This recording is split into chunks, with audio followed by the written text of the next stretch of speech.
ಬೆಂಗಳೂರಿನ ಚಾಮರಾಜಪೇಟೆ ಹಾಗೂ ನಂಜನಗೂಡಿನಲ್ಲಿ ಗೋವುಗಳ ಮೇಲಿನ ಅಮಾನವೀಯ ಕೃತ್ಯಗಳನ್ನು ಖಂಡಿಸಿ ಗೋ ಸಂರಕ್ಷಣಾ ವತಿಯಿಂದ ನಗರದಲ್ಲಿ ಪ್ರತಿಭಟನೆ ನಡೆಸಲಾಯಿತು. ನಗರದ ಶ್ರೀ ಚಾಮರಾಜೇಶ್ವರ ದೇವಸ್ಥಾನದ ಮುಂಭಾಗ ಜಮಾಯಿಸಿದ ಪ್ರತಿಭಟನಾಕಾರರು ಅಲ್ಲಿಂದ ಮೆರವಣಿಗೆ ಹೊರಟು ಶ್ರೀ ಭುವನೇಶ್ವರಿ ವೃತ್ತದಲ್ಲಿ ಮಾನವ ಸರಪಳಿ ನಿರ್ಮಿಸಿ ಕೆಲಕಾಲ ಪ್ರತಿಭಟನೆ ನಡೆಸಿದರು. ಈ ಸಂದರ್ಭದಲ್ಲಿ ಹಿಂದೂ ಜಾಗರಣ ವೇದಿಕೆಯ ಕರ್ನಾಟಕ ದಕ್ಷಿಣ ಪ್ರಾಂತದ ಸಹ ಸಂಯೋಜಕ ಮಹೇಶ್ ಕಡದಾಳ್ ಮಾತನಾಡಿದರು.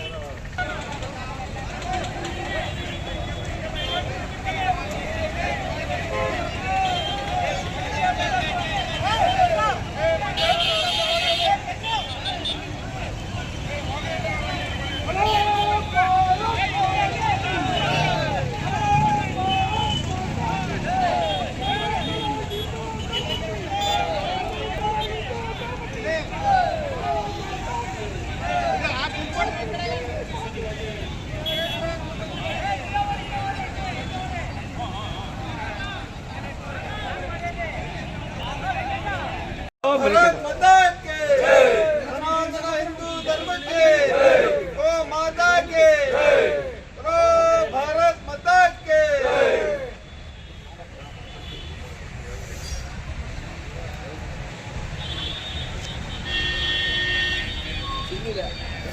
चंद्रो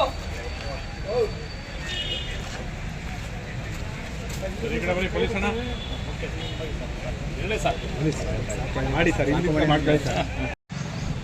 ಈ ಒಂದು ದೈವಿಕ ಸನ್ನಿಧಾನದಲ್ಲಿ ನಾವು ಸನಾತನಿಗಳ ಮೂಲ ಹಾಗೆ ಸನಾತನಿಗಳ 33 ಕೋಟಿ ದೇವರು ಏನು ನೆಲೆ ನಿಂತಿದ್ದಾರೆ ಅನ್ನುವಂತ ಒಂದು ಭಾವನೆಯಿಂದ ಆ ಶ್ರದ್ಧಾಭಕ್ತಿಯಿಂದ ಆ ಗೋಮಾತೆಯನ್ನ ಆರಾಧನೆ ಮಾಡುವಂತ ನಾವು ಸನಾತನಿಗಳು ಇವತ್ತು ಆ ಗೋಮಾತೆಯನ್ನ ಆರಾಧನೆ ಮಾಡುವಂತ ಸನಾತನಿಗಳು ಯಾರಿದ್ದೀವಿ ನಾವು ಇವತ್ತು ಸಾರ್ವಜನಿಕವಾಗಿ ಬೀದಿಯಲ್ಲಿ ಬಂದು ಪ್ರತಿಭಟನಾತ್ಮಕವಾಗಿ ನಾವು ಇಲ್ಲಿ ಸೇರುವಂತ ಸನ್ನಿವೇಶಗಳು ನಿರ್ಮಾಣ ಆಗಿದೆ. ಇವತ್ತು ರಾಜ್ಯದ ಗೋ ಸಂರಕ್ಷಣಾ ಮತ್ತು ಸಂವರ್ಧನಾ ಸಮಿತಿಯ ನೇತೃತ್ವದಲ್ಲಿ ಇಡೀ ರಾಜ್ಯದಲ್ಲಿ ಇವತ್ತು ಪ್ರತಿಭಟನೆಗಳನ್ನ ಹಿಂದೂಗಳು ಹಮ್ಮಿಕೊಂಡು ನಡೆಸ್ತಾ ಬರ್ತಾ ಇದ್ದಾರೆ.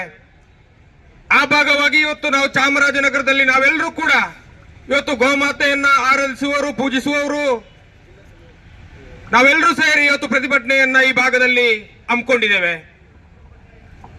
ಗೋ ಬಂದಾಗ ನಾವೆಲ್ಲರೂ ಕೂಡ ಮಾತೆಯ ಸ್ವರೂಪದಲ್ಲಿ ಅದರ ಪೂಜೆಯನ್ನ ಮಾಡ್ತೇವೆ. ಈಗಾಗಲೇ ಹೇಳಿದೆ ನಾನು, ನಮ್ಮ ವೇದಗಳು ಏನು 4 ವೇದಗಳಿದ್ದಾವೆ, ಅದರ ಅಥರ್ವಣ ವೇದದಲ್ಲಿ ಕೂಡ ಹೇಳ್ತದೆ ಇವತ್ತು 33 ಕೋಟಿ ದೇವರುಗಳು ಕೂಡ ಈ ಗೋಮಾತೆಯಲ್ಲಿ ನೆಲೆಸಿದ್ದಾರೆ. ಹಾಗಾಗಿ ನಾವು ಈ ಗೋಮಾತೆಯನ್ನ ಮಾತೆಯ ಸ್ವರೂಪದಲ್ಲಿ ಇವತ್ತು ಆರಾಧನೆಯನ್ನು ಮಾಡ್ತೇವೆ.